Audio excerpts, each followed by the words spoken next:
యుద్ధం అంటే వినాశనం. ఈ ఆధునిక ప్రపంచంలో యుద్ధం చేసే నష్టం అంతా ఇంతా కాదు. అభివృద్ధి పయనంలో పోవాల్సిన ఈ సమాజంలో యుద్ధంతో 20 ఏళ్లు వెనక్కి పడిపోతాం. రష్యా, ఉక్రెయిన్ యుద్ధంతో ఇప్పుడు అదే జరిగింది.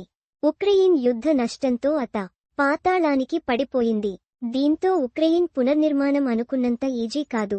ప్రపంచ బ్యాంక్ అంచనా ప్రకారం లక్షల కోట్ల అవసరం.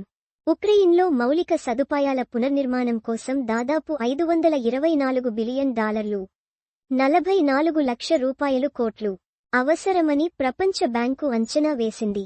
ఇది 2024లో ఉక్రెయిన్ స్థూల దేశీయోత్పత్తి (జీడీపీ) కంటే 3 రెట్లు అధికమని పేర్కొంది. ఇదే అంశాన్ని ఐక్యరాజ్యసమితి, ఆన్, యూరోపియన్ కమిషన్, ఉక్రెయిన్ ప్రభుత్వం కూడా పేర్కొన్నాయి. ఉక్రెయిన్పై రష్యా దురాక్రమణ ప్రారంభమై 3 ఏళ్లు పూర్తయిన నేపథ్యంలో దేశంలోని మౌలిక సదుపాయాలపై భారీ విధ్వంసం చోటుచేసుకున్నది. అంతర్జాతీయ అధ్యయనాల ప్రకారం ఉక్రెయిన్ మౌలిక సదుపాయాల్లో దాదాపు 70% వరకు నాశనమైంది. పునర్నిర్మాణానికి అవసరమైన నిధులు గత అధ్యయనాల ప్రకారం తొలి 2 ఏళ్ల విధ్వంసం నుంచి కోలుకోవడానికి $486 బిలియన్ అవసరమని అంచనా వేశారు. కానీ గడిచిన ఏడాదిలో మరింత నష్టం వాటిల్లింది.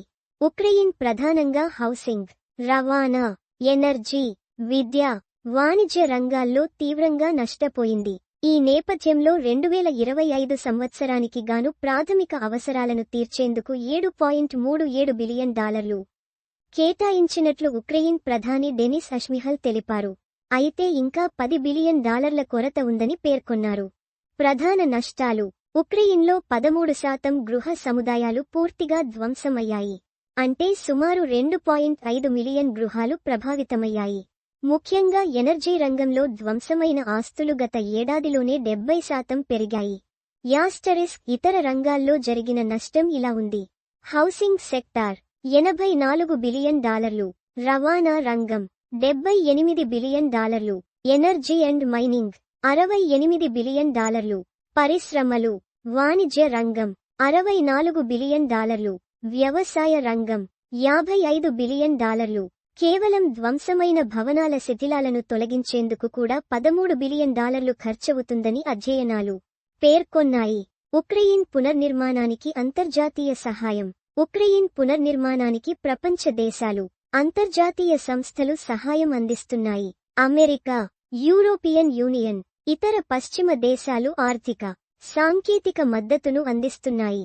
అయితే ఉక్రెయిన్లో పునర్నిర్మాణ ప్రక్రియ మరింత వేగంగా జరగాలంటే భారీ స్థాయిలో నిధులు అవసరం.